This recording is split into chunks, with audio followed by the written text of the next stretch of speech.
Welcome to Malicious and Mysterious. It's been a long time, but I'm back. Today we are going to talk about two Highland Park Jane Does. Now, the reason that I'm specifying that it's just two is that there are others. These are the two that I am most familiar with. One of them died in 1976 and the other one died in 1996. I recently saw the movie Sound of Freedom. My husband and I, we went to see it on July 4th. It was like, instead of watching fireworks, we went to the movies at 10 because we knew nobody would be there. And we never go to the movie theater. So we're kind of hermits. We wanted to kind of be alone. We weren't. There were other people there. But that movie, I highly recommend it, number one. And I know that there's some controversy about it. I'm very familiar with the organization Operation Underground Railroad because I live in Utah and haven't necessarily been surprised by the controversy because this is something like child trafficking. Trafficking in general is something that we are being told just isn't happening. And I have to say now the 1976 Jane Doe from Highland Park, I don't think that about her, although I think that she probably fell into some bad situations because of the backstory that she told the people that she was with when she died.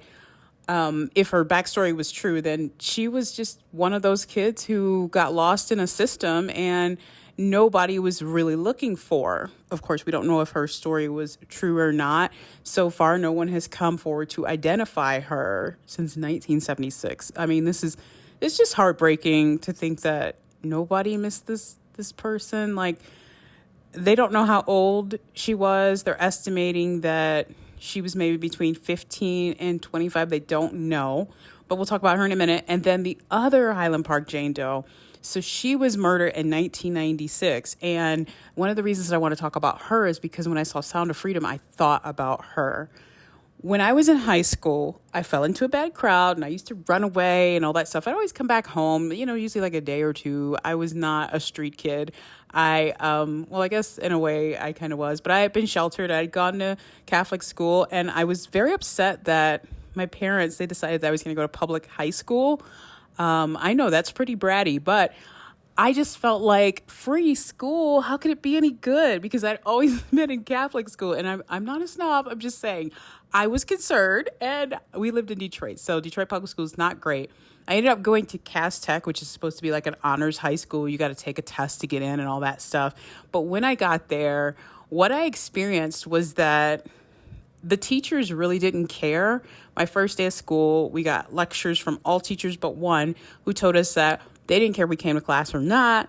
And one teacher was like, look, that's my Mercedes out there. It doesn't matter if you come or not. I still get my paycheck. I'm in the union. I'm protected. So it's your choice if you want to come. And I understand that, you want kids to understand that it's their responsibility. But I was coming from a place where I had been loved and nurtured and encouraged. And all my teachers were just fantastic. And it just didn't sit right with me. So I started to skip school, ran away from home, fell in with a bad crowd, all that stuff.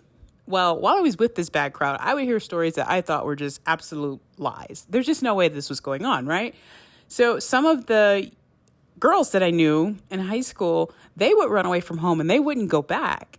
And they claimed that they were, many of them, being housed in drug houses.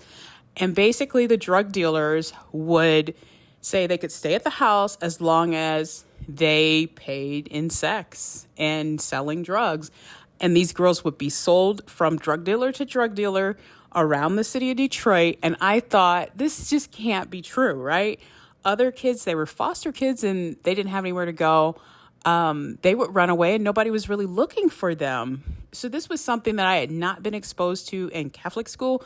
When I went to public school, it was a totally different thing. Even though it was supposed to be like an honors school or whatever, there were some really crazy things going on with kids there. And I didn't really believe it. I just thought there's no way. And then in 1996, this girl was shot and dumped in an alley in Highland Park, Michigan. And the description was just chilling what I found out about her. And I just thought, oh my gosh, this is like what these girls were talking about in high school.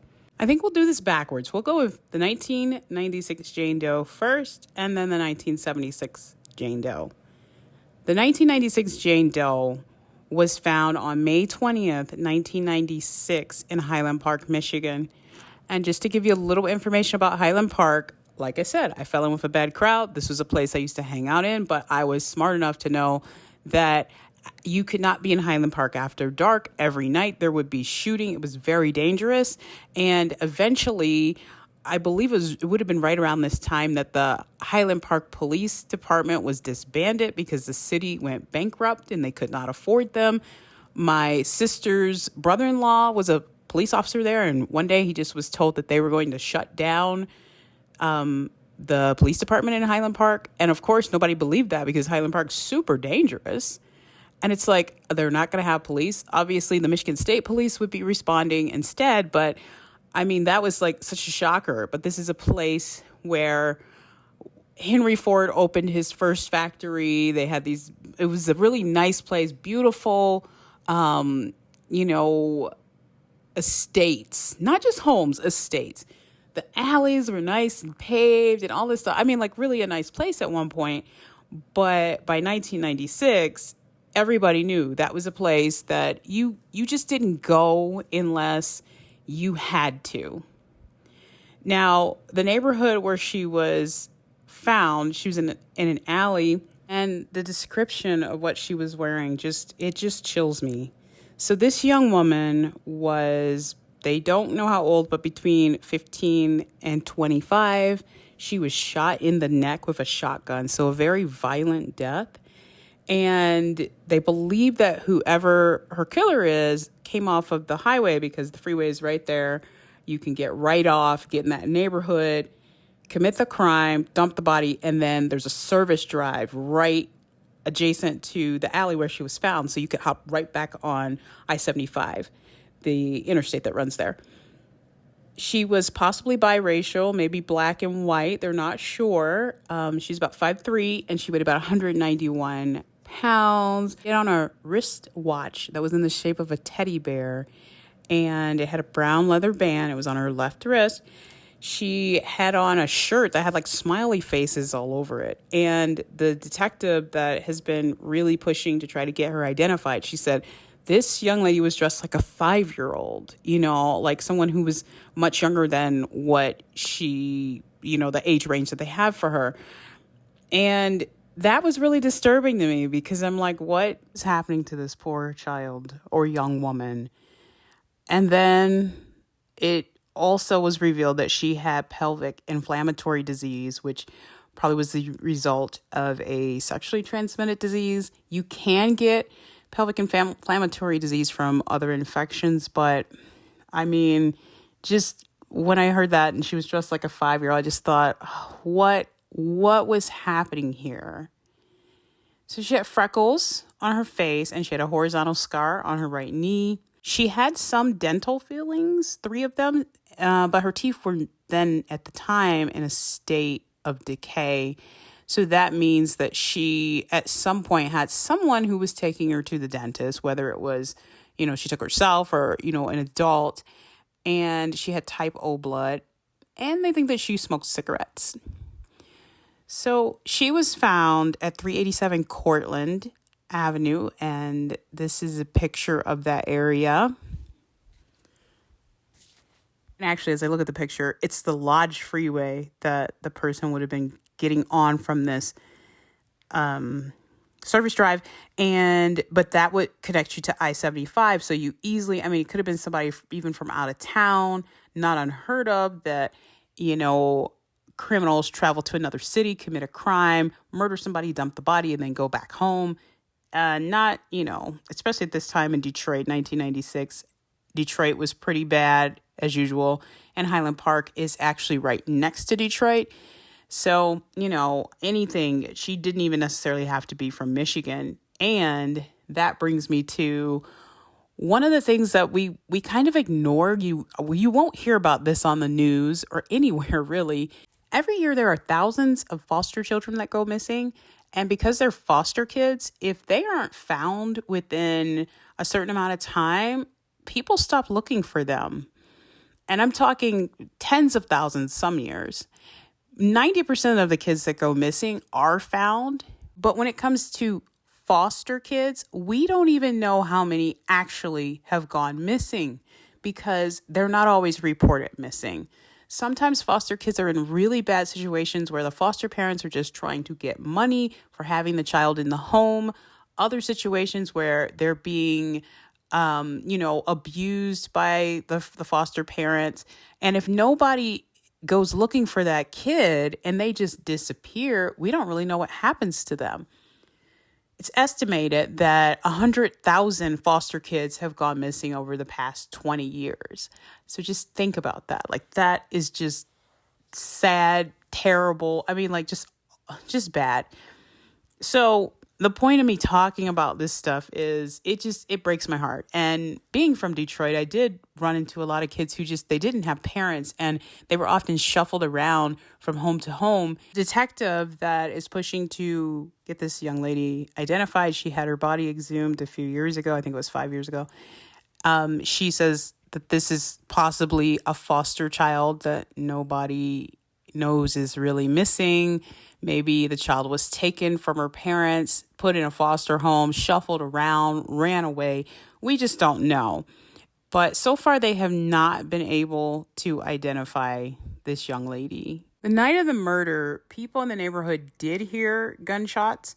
No one called the police. And as I mentioned before, Highland Park is a place where at this time in 1996, you would expect to hear gunshots at night. It wouldn't be something that you would maybe really worry about because it just happens all the time. You just would be thinking, let me stay away from the windows. If it continues, I'll get on the floor. I mean, this was just the way that life was being lived in that area at this time. I can't speak to what it's like now. I know that they've done some revitalizing and things like that, but still a place that I would caution people not to go unless you absolutely had to. I'm going to include a link to the video with the detective talking about the quest to try to identify this young lady, because it's something that we really, I cannot believe that no one is missing this child, but clearly they aren't, because she was killed in 1996. How sad is that?